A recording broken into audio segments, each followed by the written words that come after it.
For Mike's intro, we decided to do an acrostic. M is for moderator. Mike has been a long-standing moderator of the SBA Class of 2024 Discord server, both before and after his multiple hiatuses. A is for anime. Mike loves anime. His favorites include Quintessential Quintuplets and 7 Deadly Sins. He has matching mouse pads for both. I is for irrational, intimidating, and slightly insane. If you've seen Mike play tennis or fence, you know what I'm talking about. K is for K-pop. Mike goes home every day and watches Koreans dance and sing on his 24-inch flat screen while reading the latest news on which idol got drafted into the military. Mike, we love you and we know you're going to kill this speech.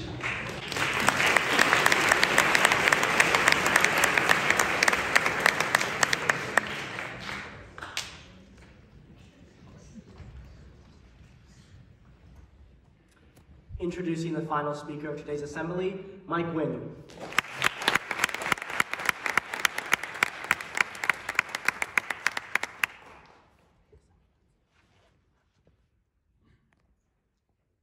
Years ago, I thought I was going to die. Not too many toddlers experience what it's like for their parents to give them reality-shattering information.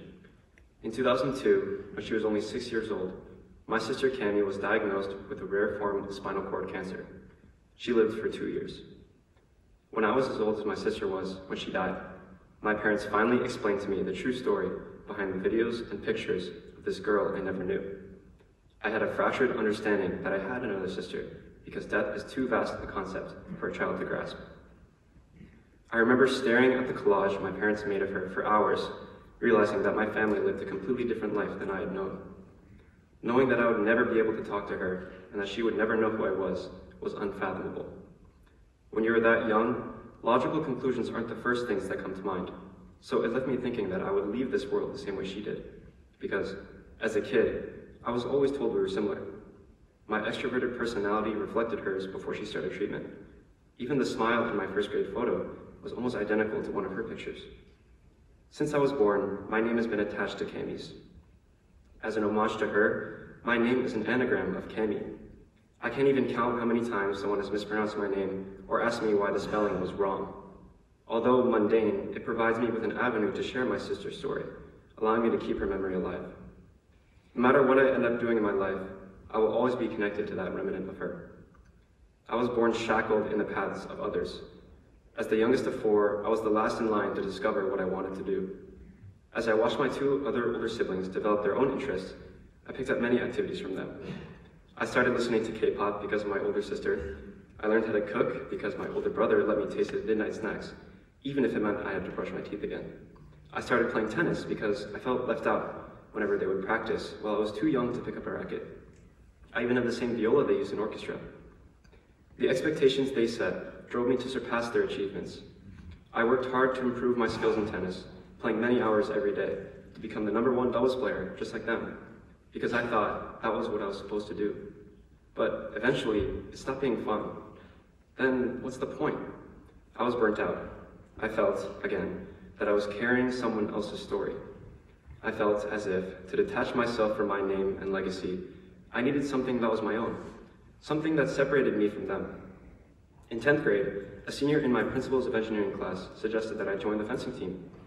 At that time, I had never considered fencing a possibility because I'd invested so much time into tennis.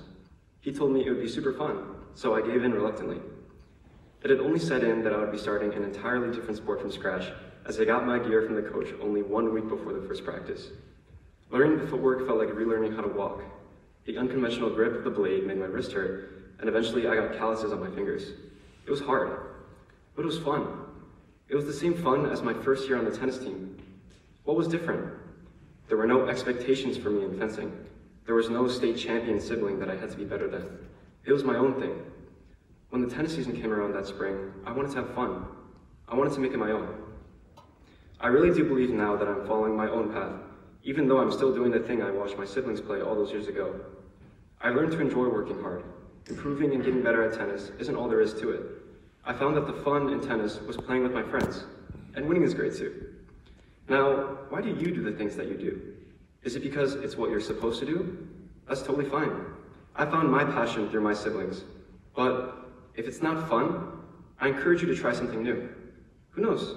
Maybe you'll discover the path that's meant for you. Thank you.